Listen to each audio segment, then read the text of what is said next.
Namo Narasimha. Welcome to Suman TV. నేను గీతాంజలి. భద్రాచలంలో ఉన్నటువంటి గోవింద కల్పవృక్ష నారసింహ సాలగ్రామ ఆశ్రమం మనలో చాలా మందికి తెలుసు. నేను ఎప్పుడెక్కడన్నా బయటకు వెళ్ళినా కొన్ని ప్రశ్నలు అడుగుతూ ఉంటారు. అలాగే వీడియో ఏదైనా పెడితే కామెంట్స్ రూపంలో అడుగుతూ ఉంటారు.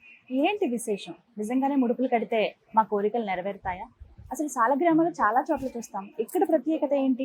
ఇలా ఎన్నో ప్రశ్నలు నన్ను అడుగుతూ ఉంటారు కదా. వాటన్నిటికీ ఇవాళ వీడియోలో సమాధానం ఇద్దాం అనుకుంటున్నాను. నేను వచ్చానండి భద్రాచలం, ప్రస్తుతం ఆశ్రమంలోనే ఉన్నాను. ఎప్పుడు వచ్చినా అదే ప్రశాంతత, అదే ఆదరణ నాకైతే కనిపిస్తుంది. స్వామిని చూడడమే జన్మ జన్మల అదృష్టం. అయితే ముడుపులు చాలా మంది ఏంటంటే అమావాస్యకే కట్టాలా, లేకుంటే ప్రత్యేకమైన రోజుల్లోనే కట్టాలా అని సందేహాలు అడిగారు కదా. అలా కాదు అంటున్నారు. మరి ఎప్పుడు ముడుపులు కట్టాలి, ఏ ఏ కోరికలకి ముడుపులు కట్టాలి, ఎప్పుడు కోరికలు నెరవేరుతాయి, ఇక్కడ సాలగ్రామ విశిష్టత ఏంటి, అలాగే నృసింహ సేవ వాహిని ద్వారా ప్రతినిత్యం అన్నదానం జరుగుతుందండి. ఈ విషయాలన్నీ తెలుసుకుందాం. మనతో పాటు ఉన్నారు ఆశ్రమ నిర్వాహకులు డాక్టర్ కృష్ణ చైతన్య స్వామి గురువు గారు. వారితో మాట్లాడదాం. గురుగారు నమస్కారం అండి. నమస్కారం అమ్మా. విన్నారుగా, ఇన్ని సందేహాలు ఎప్పుడు నేను ఎక్కడన్నా కనిపించినా నా ముందు ఉంచుతారు. లేకపోతే వీడియో ఏదైనా చేసేటప్పుడు అందులో కింద మనకి కామెంట్స్ లో ప్రశ్నలు అడుగుతుంటారు. అవి మాత్రం ఇవాళ నేను మీ ముందు ఉంచుతాను. ముడుపుల విషయం చాలా మంది అడిగారండి. నేను అమావాస్యకి వెళ్ళలేకపోయాను, ఇక ముడుపు కట్టే అవకాశం లేదా, మళ్ళీ అమావాస్య వచ్చేదాకా ఎదురు చూస్తూ ఉన్నారు. అలా ఉండాలా అండి, లేకపోతే ఎప్పుడైనా కట్టొచ్చా? అంటే సాధారణంగా మనకి ఇక్కడ అమావాస్య రోజు ఏమవుతుందంటేమో ప్రాతకాలంలో గోపూజ, స్వామివారికి సంబంధించినటువంటి అభిషేకం కావచ్చు, సంతాన హోమం కావచ్చు, తర్వాత వివిధ రకాలైనటువంటి హోమాలు ఇవన్నీ ఉంటాయి. దృష్టి తీసేటువంటి కార్యక్రమం ఉంటుంది. కాబట్టి ఆనాడు పెద్ద ఎత్తున భక్తులు ఇక్కడ స్వామివారి సన్నిధికి వచ్చి దర్శనం చేసుకుంటారు. కానీ 365 రోజుల కాలం పాటు స్వామివారికి విశేషమైనటువంటి పూజ జరుగుతూనే ఉంటుంది ప్రతిరోజు కూడా.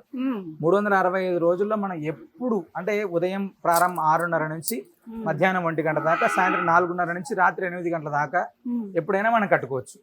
ఇక్కడ కట్టేటువంటి విధానం కూడా చాలా విలక్షణంగా ఉంటుంది. ఫస్ట్ అంటే ఒక ముడుపు కట్టేటువంటి క్రమంలో ఫస్ట్ గోశాలలో దీపం, అంటే గో సన్నిధిలో దీపం పెడితే లక్ష్మీ దీపం అని, దానికి మహాలక్ష్మి దీపం అంటారు. ఆ మహాలక్ష్మి దీపాన్ని ఇక్కడ వెలిగించిన తర్వాత అర్చక స్వాములు ఇక్కడ నృసింహ రక్షని కడతారు. నృసింహ రక్ష కట్టిన తర్వాత సంకల్పం చేయిస్తారు. సంకల్పం చేసిన తర్వాత మనం దేనికోసమైతే ముడుపు కడుతున్నామో దానికి ప్రత్యేకమైనటువంటి మంత్రాన్ని ఒకటి ఇస్తారు.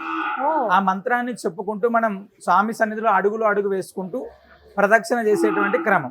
ఇందులో 9 ప్రదక్షిణలు, 18, 27, 32 అనేటువంటిది లాస్ట్ చివరిగా. అంటే ఆరోగ్యం కోసం అయితే 9 ప్రదక్షిణలు, కార్యసిద్ధి కోసం అయితే 18 ప్రదక్షిణలు, ఆర్థిక స్థిరత్వం కావచ్చు, వివాహం కావచ్చు, ఇలాంటి దానికోసం 27 ప్రదక్షిణలు, ఉద్యోగం కావచ్చు, స్థిరత్వం కోసం 32 ప్రదక్షిణలు. ఇలా ఇక్కడ క్రమం. అంటే ఇక్కడ చేసేటువంటి ప్రదక్షిణ ద్వారా కోరికలు తీరుతాయా అని అడిగారు. అంటే ప్రదక్షిణ చేసినంత మాత్రానే కోరిక తీరిపోతుందా? ముడుపు కడితే చాలా ఎన్ని రోజులు ఇలా అడుగుతున్నారు. పెద్దలు ఏం చెప్తారంటే ఏదైనా ఒక స్తోత్రాన్ని చదివితే మనకి పుణ్యం వస్తుంది అని చెప్తారు. మనం పుణ్యం వస్తుంది అని మాత్రమే చదవము. భగవంతుడి పైన ఆర్తితోటి, భగవంతుడి పైన విశ్వాసంతో మనం అక్కడ విష్ణు సహస్రనామం కావచ్చు, లలితా సహస్రనామం కావచ్చు, ఇవన్నీ ఇది చదవడం ద్వారా ఈ పుణ్యం వస్తుంది అని చెప్పారు మన పెద్దలు చెప్పిన దాంట్లో. అందులో నృసింహస్వామి వారికి సంబంధించినటువంటి సహస్రనామంలో భూమి ప్రదక్షిణ మధ్య యత్ఫలం లభతే చిరాత్ తత్ఫలం లభతే సద్యో నారసింహ ప్రదక్షిణం అని ఒక మాట ఉంటుందమ్మా. భూమికి ప్రదక్షిణ చేస్తే ఎలాంటి ఫలితం కలుగుతుందో నృసింహస్వామికి చేసేటువంటి ప్రదక్షిణ అలాంటి ఫలితం కలుగుతుంది అని చెప్పి మనకు అందులో ఉంటుంది. అది నృసింహస్వామి వారి సహస్రనామంలో ఉండేటువంటిది. రెండవది, వేదం ఏం చెప్తుందంటే గోవుని ఆరాధిస్తే సకల దేవతలను ఆరాధించినటువంటి ఫలితం కలుగుతుంది అని చెప్తుంది. అదేవిధంగా గోసేవ చేయడం, గో ప్రదక్షిణ చేయడం, గోవుకు ఆహారాన్ని అందించడం, గో సన్నిధిలో ఏదైనా జపం చేయడం, ఇవన్నీ కూడా ముడుపు కట్టేటువంటి వాడికి అన్ని దొరుకుతాయి. ఫస్ట్ ముడుపు మనకి ఇక్కడ దీపారాధన అవుతుంది, సంకల్పం అవుతుంది, నృసింహస్వామి వారి యొక్క రక్ష ఉంటుంది, తదనంతరం మీరు ప్రదక్షిణ ఉంటుంది, స్వామివారికి సంబంధించినటువంటి హారతి, దానికి సంబంధించిన తీర్థం, ఇవన్నీ కూడా చేసేటువంటి క్రమంలో అప్పటిదాకా అతనికి ఉండేటువంటి గ్రహ ప్రభావాలన్నీ తొలగి పాపపు రాశులు ఏవైతే ఉంటాయో అవన్నీ కూడా ధ్వంసం అయిపోతాయి. తద్వారా వాళ్ళు అనుకున్నటువంటి కార్యం తొందరగా సిద్ధిస్తుంది. ఇక్కడ కొంతమందికి 5 రోజుల్లో అయిన వాళ్ళు ఉన్నారు, సాయంత్రానికి అయినటువంటి వాళ్ళు ఉన్నారు, కొంతమందికి 40 రోజుల్లో అయినటువంటి వాళ్ళు ఉన్నారు. ఆర్థిక స్థిరత్వం కావచ్చు, వివాహం కావచ్చు, ఉద్యోగం, ఇలాంటి కొద్ది రోజుల లేట్ తోటి కానీ ఖచ్చితంగా అయిన వాళ్ళే ఎక్కువగా ఉన్నారు.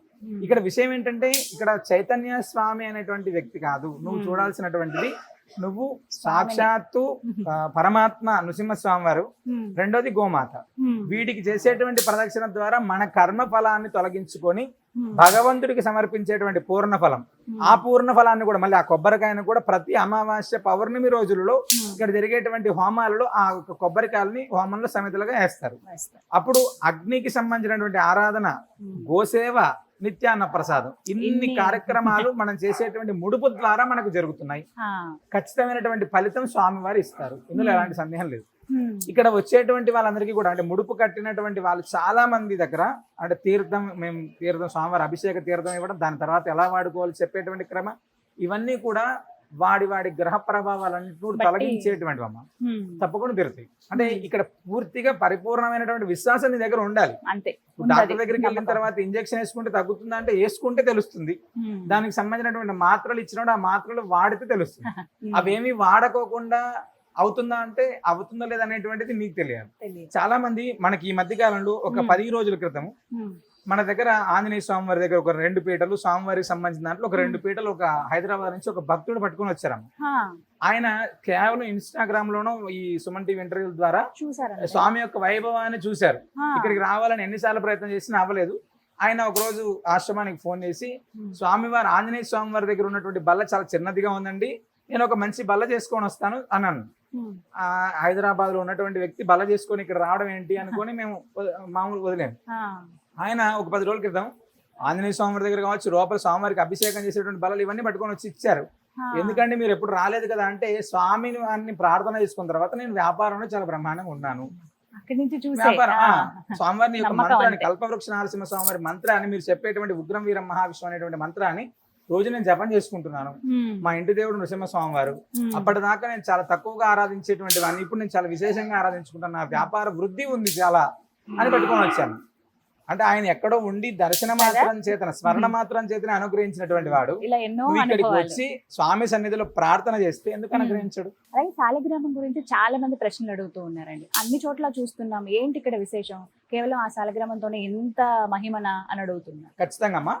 అంటే మనకు సైన్స్ ఏం చెప్తుందంటే, ఒక సాలగ్రామం పుట్టడానికి కొన్ని లక్షల సంవత్సరాలు అవుతుంది అని చెప్తారు. నేపాల్లో గండకి నదిలో ఈ సాలగ్రామాలు దొరుకుతాయి. మనకు సాక్షాత్తు లక్ష్మీ నృసింహ స్వామి వారు, రంగాచార్య స్వామి వారికి అనుగ్రహించినటువంటిది కల్పవృక్ష నారసింహ సాలగ్రామం. ఈ కల్పవృక్షంలోనే స్వామి యొక్క నృసింహ స్వామి వారు ఉంటారు, కల్పవృక్షం ఉంటది, కామధేను గోవు యొక్క పాదముద్ర ఉంటది, సుదర్శనుడు, శ్రీ మహాలక్ష్మి ఉంటారు అందులో.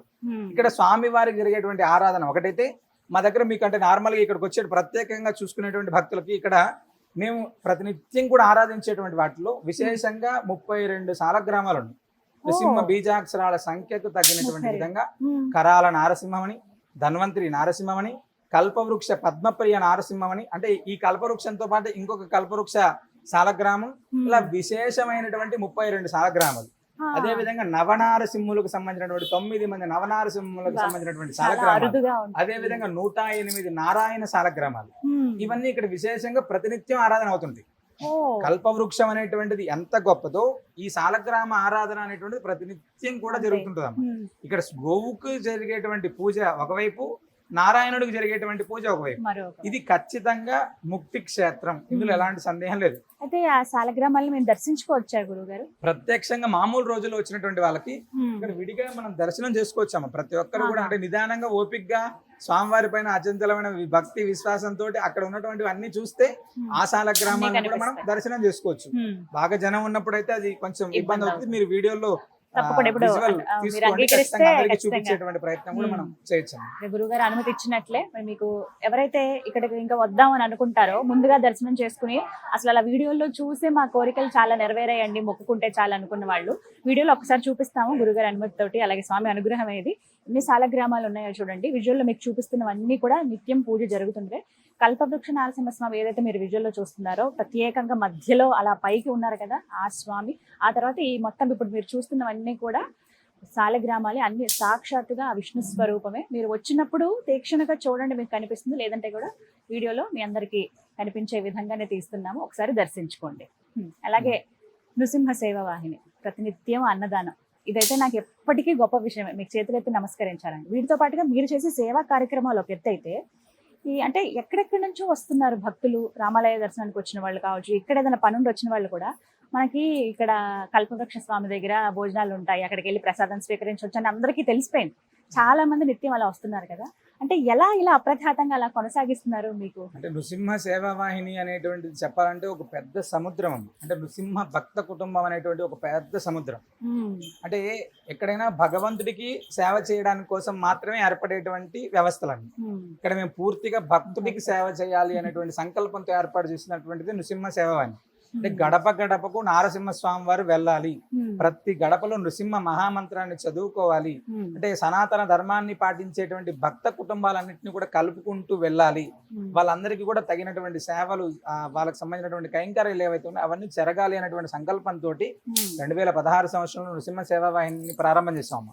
అంటే ఆ ప్రారంభం చేసిన ఇప్పటికి కూడా మా బ్యాంకులో లక్షలాది రూపాయలు డబ్బులు ఉండవు. ఫస్ట్ ఇప్పటికి కూడా అంటే ఒక అమావాస్య జరిగితే ఇక్కడ సుమారు ఒక 15,000 మందికి 20,000 మందికి అన్నప్రసాదాన్ని పెడుతున్నాం. ప్రతినిత్యం కూడా అన్నప్రసాదాన్ని పెడుతున్నాం. ఇక్కడికి వచ్చి లక్షలాది రూపాయల డొనేషన్స్ ఇచ్చేటువంటి వాళ్ళు చాలా తక్కువగా ఉంటారు. అయినప్పటికీ కూడా ఎలా జరుగుతుంది అంటే నృసింహ భక్త కుటుంబం అనేటువంటి భక్త కుటుంబం ఇక్కడికి వచ్చేటువంటి భక్తులు వాళ్ళ సంకల్పాలు నెరవేరిన తర్వాత వాళ్ళే చాలా మంది అంటే బియ్యాన్ని పంపించేటువంటి వాళ్ళు, కందిపప్పును పంపించేటువంటి వాళ్ళు, నూనెను పంపించేటువంటి వాళ్ళు, గోవులకు సంబంధించినటువంటి దాణా పంపించేటువంటి వాళ్ళు, ఇవన్నీ కూడా ఒక ఎత్తు అయితే అమావాస్య లాంటి పర్వదినాల్లో అంటే ఏ ఏ ప్రాంతం నుంచి భగవంతుడు ఎలా పంపిస్తాడో తెలియదు కదా, అలా నృసింహ భక్త కుటుంబం అనేటువంటి వాళ్ళు కూడా నెలకు అవసరమైనటువంటి సామాన్లు చాలా రకాలుగా వివిధ రకాలుగా పంపిస్తున్నాం. ఇప్పుడు హరిజన గిరిజన గ్రామాల్లో మేము ఇప్పటిదాకా నృసింహ ఆలయాలతో పాటుగా వివిధ రకాల హనుమాన్ మందిరాలు కావచ్చు, దుర్గాదేవి మందిరాలు కావచ్చు, శివాలయాలు కావచ్చు, ఇవన్నీ కూడా నిర్మాణం చేసి వాళ్ళే పూజ చేసుకునేటువంటి విధంగా అంటే సనాతన ధర్మాన్ని పాటించేటువంటి వాళ్ళందరూ కూడా భగవంతుడికి దగ్గరగా ఉండాలి అనేటువంటి సంకల్పంతో చాలా అద్భుతంగా చేస్తుంది.